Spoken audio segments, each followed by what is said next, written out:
Hi again, Gary Zacharias with the Apologist bookshelf. Great title here, Unbelievable, ? Justin Brierley is the author, Brierley, Justin Brierley. Subtitled, Why After 10 Years of Talking with Atheists, I'm Still a Christian. So Justin started a radio program back on Premier Christian Radio in which he would bring atheists and Christians together to discuss different issues. And at first, some people were a little hesitant or a little worried. Wow, you're going to give an atheist broadcast time? And he said, sure, we need to hear what the other side has to say.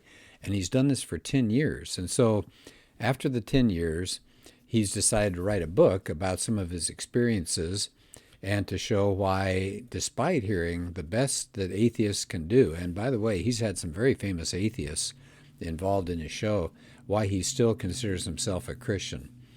Let me tell you just what a couple of people say about the book. One is Mike Licona. He's a professor of theology, a writer himself. He says Brierley stands at the top of those who host high-quality podcasts on religious matters. This book is a great read, and I would agree with that. Tim Keller, famous pastor of Redeemer Presbyterian Church. This is a highly readable survey of the reasons for Christian faith. And at the end of his little comment section, believers and non-believers and the many in between will all be helped by this volume. Frank Turek comments on it favorably. Sean McDowell, he says this book is a must-read. And then I wanted to share something with Dr. Holly Ordway. We know Holly. She came to our apologetics class years ago. She wrote a book called Not God's Type. An atheist academic lays down her arms. Anyway, here's what she has to say. She says he does a twofold apologetic talking about Justin. First, he gives reasons why he is indeed still a Christian after all those conversations with atheists. And then I like what she says here. Second, he demonstrates that genuine dialogue is both possible and fruitful. And I think that's so important. You know, today we get people that have a particular viewpoint and they pound it, and they don't really want dialogue. They just want to go off and talk about their position. And if they have somebody else on, it's argumentative clash, it's loud, it's abrasive. And that's not what Justin Brierley does. So first of all, if you're interested and you want to listen to him doing his podcast, go to premierchristianradio.com/unbelievable. Okay, so that you ought to check that out. I've heard him interviewed, and he's an excellent person to talk to, a wonderful individual. John Lennox also praises his book. Anyway, so let's get to the book itself. Unbelievable, Why After 10 Years of Talking with Atheists, I'm Still a Christian. And he does things like this, has chapters, God Makes Sense of Human Existence, God Makes Sense of Human Value, God Makes Sense of Human Purpose. One chapter is called, Will the Real Jesus Please Stand Up? He tackles the resurrection. He spends a whole chapter talking about something that all of us have to wrestle with, not just Christians, but atheists as well. And that's the problem of pain and suffering in this world. He has a chapter about dealing with Richard Dawkins. But what I'd like to do is actually toward the end of the book, I found this fascinating. He said he wants to bring out 5 of the most common popular objections that he didn't cover in the book that he has heard over and over again coming out of the new atheists over the past 10 years or so. And so these are the 5 items I'd like to talk about that he's heard over and over again. I've heard these too. Here's number 1. He hears this often. Atheism is simply lack of belief in God. But you know, in the past, atheism was defined as believing your belief that you don't think there's a God. But he's saying now atheists, or some of them, are switching and saying, no, it's lack of belief in God. And Justin says what he thinks is going on here is it's a move to push the burden of proof completely on a person who believes there's a God, a theist. Because if you say, well, look, I just lack belief in God, what they're really saying is, I'm open, come on. I'm justified. You've got to come up with all sorts of convincing evidence. I don't have to produce any evidence. You do. You're the one that says you have a belief. I'm saying I lack a belief. And so what an atheist is saying basically is atheism is like a default position that people are born with, and then you've got to persuade me or indoctrinate me to believe that there's a God. Well, Justin doesn't like that position. He said it makes an atheist actually indistinguishable from an agnostic. I mean, somebody who hasn't yet decided whether God exists also lacks belief in God, but that's not what atheists are calling themselves. So it's kind of hiding there. It's really the same idea that there is no God. Well, and then he says regarding this too, he said, you think about it, most atheists, many atheists at least, adopt naturalism.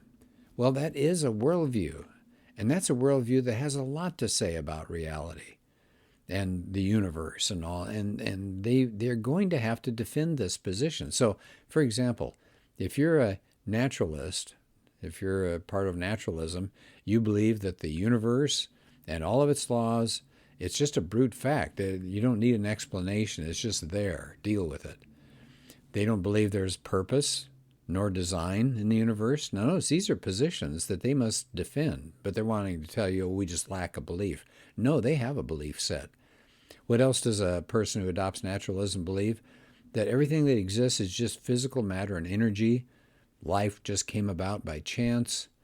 Good and evil are human constructs, and on and on and on. So these things need defending. There is no default position, Justin says. Everybody's got to give a reason for why they believe what they believe about reality. Okay, here's number 2. So number 1 is, we atheists, it's just simply lack of belief in God. No, it really is believing that there is no God, and they have their reasons. And then the question is, are they good reasons? Here's number 2.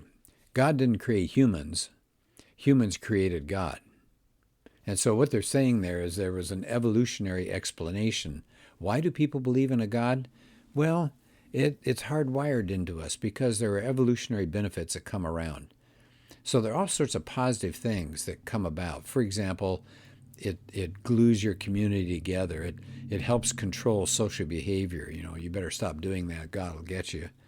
It gives explanations for things that we don't understand. You scratch your head, boom, there's lightning out there, and you go, well, I don't know, maybe it's a God.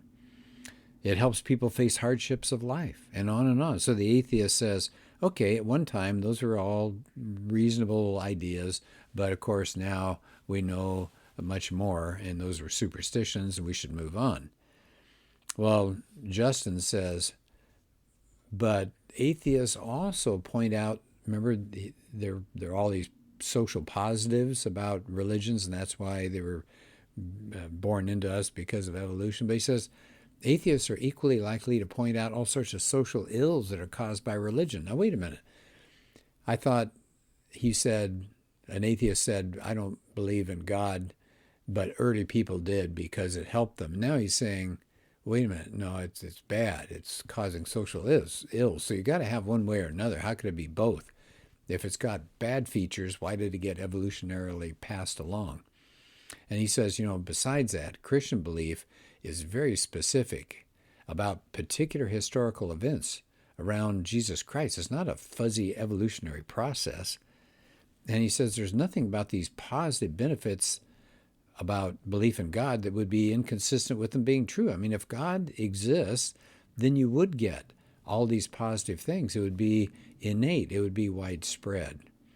So he said there are all sorts of good, rational reasons to believe in God, and he's covered them in the book.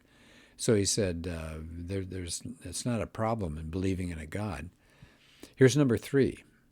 And this is the third thing that he says is going on out there. People say, well, atheists will say, so out of the thousands of religions, yours just happens to be right? Pretty sarcastic, huh? Well, what's that claim really saying? Well, first, that Christians are arrogant. Come on, all these religious claims and you think you've got the truth? And then he says, I like this, Justin says there's an implicit objection that if Christianity were true, there shouldn't be all this diversity of other religions that exist all over the world. Now, I thought that was an interesting point.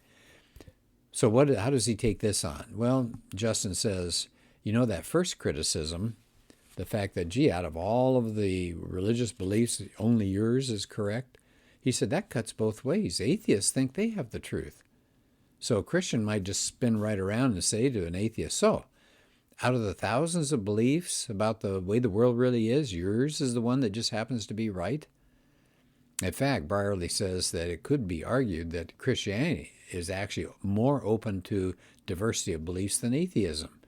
Why is that? Because Christians can affirm some of the truths of other religions, like there being a creator God, or how to treat other people.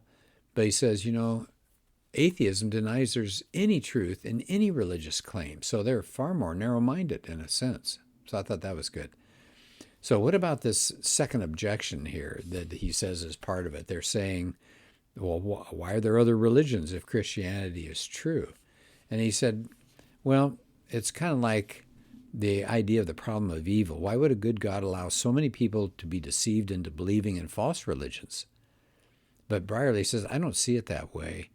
I mean, the fact that there are all these religions in the world, that's a sign that there is a shared consciousness, that something beyond ourselves really exists.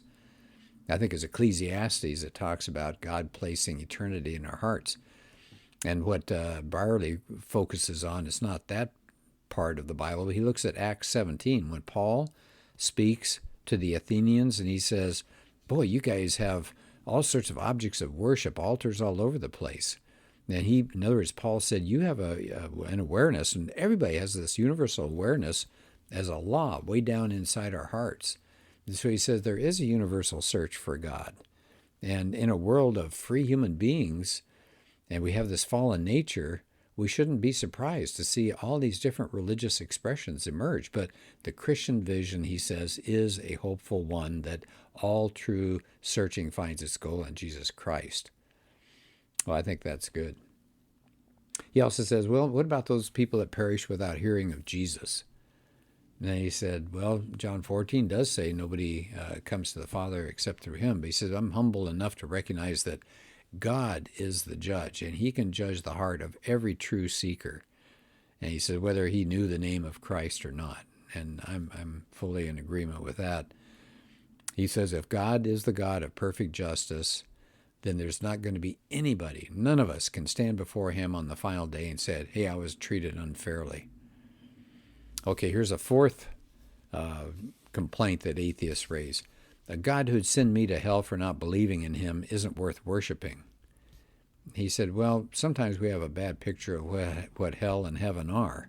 We think hell has those imps running around and roasting people, and you've got a devil with a fork and a spear and chasing people down, red-hot pokers, and in heaven you're sitting around playing harp. So he said, we have a really poor picture of what hell is probably like and heaven is really like.